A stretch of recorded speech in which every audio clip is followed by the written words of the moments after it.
Assalamualaikum warahmatullahi wabarakatuh. Selamat malam. Waalaikumsalam warahmatullahi wabarakatuh. Selamat malam, Cak. Selamat malam. Salam. Kita dengan kondisi sangat capek. Dari start tadi dari rumah jam berapa tadi? Jam 8 aku. Saya juga jam 8, Cak. 8. Berangkat Terus tadi ke Polsek Mulyosari. Mulyosari. Terus jam 10 tadi ke BNNP Jawa Timur ketemu dengan Pak Kabid Berantas. Untuk kita penyusunan rencana tindak lanjut apa yang bisa kita ajak kerjasama terkait dengan pendampingan hukum dari lembaga bantuan hukum pelaku dan program rehabilitasi kita di Yayasan Rangko yang bisa disejajarkan atau diajak kerjasama kayak gimana. Kalau soalnya juga tadi habis Jumatan langsung cabut ke BNN Angger saja ya. Bersih. Oke, malam ini seru banyak. Kita kalau review dari perjalanan selama kurang lebih LBH ini berdiri dari bulan 6 atau 6 2020 saya. Saya ingin tanya sampai yang ini, yang sama rasain jadi pengacara lembaga bantuan hukum kayak gimana ya? Ya, ada susah, ada senangnya juga, Cak. Ada susah, ada senang. Jadi berbagai berbagai perasaan yang saya alami di sini itu Mulai dari susahnya dulu nih, apa ini susahnya? susahnya itu, Cak, yang pertama, Cak, karena lembaga ini kan baru dirintis, jadi baru dirintis hanya jagung. Iya, baru berapa bulan? Berapa bulan? Cuma sekitar 4 bulan aja. Iya. Sekitar 4 bulan. 4 bulan 5 bulan lah, Cak. Jadi butuh perjuangan, Cak.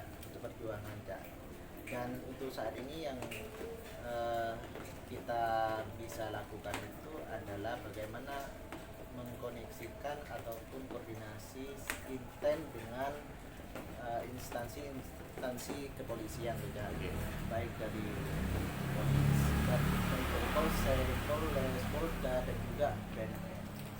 Nah, dan itu kita rasakan itu juga ada kesusahannya itu ketika kita itu berbenturan dengan waktu kita masing-masing, beda. Contohnya kita bisa sampai nggak bisa, ataupun kita ada ketepatan pada waktu sekarang ini, beda. Kalau terkait dengan ya yang tadi kan kerjasama antara kita Kerjasamanya, ya. instansi terkaitnya. Menurut sampai aja keberhasilannya kita itu apa saja? Keberhasilan seorang pengacara itu apakah harus dengan beruang atau kepuasan seperti apa yang saya dapatkan selama Kalau menurut saya ukuran keberhasilan dan tidak berhasil itu menurut saya kepuasan klien. Kepuasan klien dan tidak kepuasan klien itu menjadi tolak ukurnya. Jadi ketika saya menjelaskan baik melalui dari proses pertemuan pertama kali dengan klien sampai pada akhir putusan, setelah putusan bagaimana ekspresi klien-klien kita itu puas, itu sudah cukup bagi kita. Itu sudah berhasil, Kak. Itu ukuran saya itu. Jadi ukuran saya itu berhasil itu ada di kepuasan klien. Jadi menggunakan standar Officium Nobel, ya. Tapi takaran kepuasan klien ini juga repot ya. Masalahnya kadang kan gini, pengacara itu membantu seseorang yang tadinya berbuat salah untuk berbuat benar. Nyatanya enggak ya? Enggak, Cak. Berarti Itu persepsi yang harus diluruskan sebenarnya, Cak. Berarti tugasnya pengacara itu kan sebenarnya gini. Klien itu kan tetap bersalah. Siap. Bersalah. Kita jelaskan prosedural hukum yang akan dia alami. Tapi sebelumnya kita juga jelaskan posisi hukum yang akan dia jalankan. Jadi otomatis si klien baik keluarga maupun klien sendiri kan paham terkait duduk perkara yang akan dialami gitu.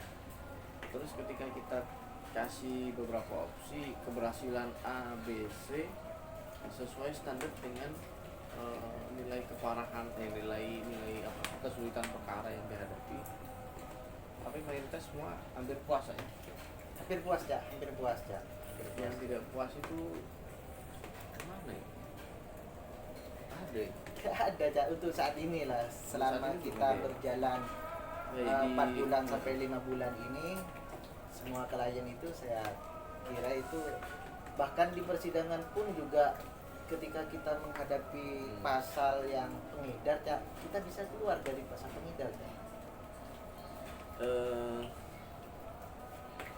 Iya, berarti kepuasan klien. Jadi tidak melulu kepuasan klien itu berupa sesuatu yang sulit untuk kita lakukan, sebenarnya tidak juga ya. Enggak juga aja. Jadi kita tetap dampingi secara prosedur hukum yang akan dia hadapi. Dia kan akhirnya memilih standar. Nah, standar itulah yang jadi kepuasannya si klien. Itu bukan berarti membenarkan perbuatan dia, tidak. Dia tetap salah, dia tetap menjalani hukuman, tapi dia puas terhadap proses baik itu kepolisian, kejaksaan maupun di persidangan gitu ya. Begini Cak, banyak meluruskan persepsi ya, meluruskan persepsi. Banyak orang punya persepsi maupun pemikiran bahwa pengacara itu membela yang salah.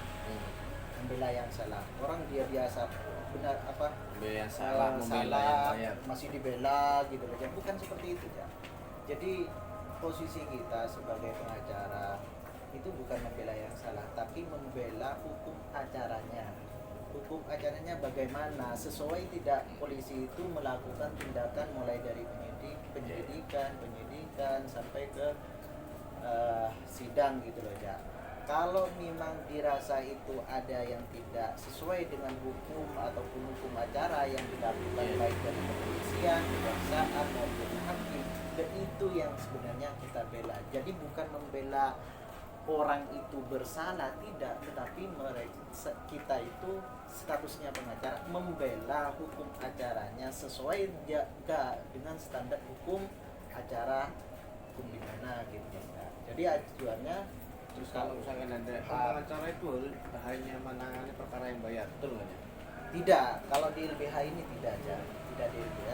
Di LBH juga tidak aja. Karena di sini juga membuka semua. Iya. Seminggu ini berapa kasus ya mas? Yang kasusnya Polres punya sampean itu? Polres Sampang. Itu juga konsultasi kita kasih beres ya? Beres. Nggak bayar ya? Tidak berbayar ya itu. Terus Polsek Bubutan kemarin puas sehingga ya bisa diterima lah ya. Dan klien puas dan menjalankan apa yang kita jawabkan gitu, walaupun dia tidak bayar tapi kita tetap puas. Terus mana lagi? Di KP3 Tanjung Perak. Tapi bukan berarti kita itu gratisan enggak ya. Jadi ibaratnya apa yang bisa kita berikan, apa yang bisa kita bantu, analisis hukum apa yang bisa kita jalankan. Tapi ketika dengan prinsipnya gini, kalau kepada orang yang miskin, kepada orang yang membutuhkan, kita tetap bantu lah. Tapi ketika misalkan konsultasi orang kaya, ya tetap kita bantu ya. Tapi harus ada ya biasa orang kita kerja kok. Jadi sesuai. Jadi masuk akal ya. Masuk akal aja. Ya banyak. Capek ya? Ya kalau masih berlanjut ayo. Apa ini? Ini hanya sebagai refleksi kita di tahun 2020 sih. Sebenarnya masih banyak yang mau kita kerjakan, mau kita jalankan di tahun 2021. Masih banyak PR di LBH ini, di LBH Plato.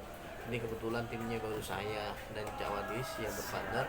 Kita masih belum punya admin, belum punya bendahara karena memang legalitas sebenarnya baru ada. Cuman klien sudah ada karena memang selain kita LBH juga kita tempat rehabilitasi BPBL Yayasan Plato, institusi penerima wajib lapor Plato yang dituju oleh Kementerian Sosial. Itu kayak. Siap. Jadi perkaranya mengalirnya di narkotika aja. siap tetap berjuang ya. Siap berjuang ya, harus Siap berjuang. perjuangkan ya, siap. Oke. Jadi keberhasilan itu tidak melulu dinilai dari berapa uang yang kita dapatkan dari klien, Bukan ya. melainkan seberapa berhasilkah klien itu menyelesaikan masalahnya. Walaupun dia tidak ibaratnya apa, tidak bayar ke kita, tapi ketika kliennya itu puas dengan solusi yang kita berikan dan masalahnya selesai dengan solusi yang kita berikan itu, kita sudah cukup bagi kita. yakin ya. lillahi ta'ala ini. Lillahi ta'ala Lillahi ini ya, ta'ala. pasti itu ya. Tapi kedepannya masih cemerlang ya. Oh, prospek ini ya. Prospek, Saya ya. yakin prospek ini ya. Masih banyak kerjaan ini. Masih ada. Saya yakin gini deh, Jak. Kalau kita memberikan Layanan, bantuan servis. ataupun pelayanan yang ikhlas, niscaya Allah yang membalas. Tapi yakin ya berarti ya. Yakin ya. Oke. Jadi ya, barang siapa yang Kalau membantu kita- hambanya maka Allah yang Mungkin membantunya. kita aja sebenarnya kalau mau tiap hari kayak gini kita sudah capek loh. Capek dah, capek. Cuma dengan semangat kita Semangat. yang luar biasa, Semangat. yang ekstra, jadi kita masih bisa mempertahankan. Oke, selamat malam. Selamat Tutup malam. ya. Hah? Tutup ya. Dari saya jangan lupa like, subscribe, dan share. Ini calon ini Mahfud MD yang baru ini kayak gini.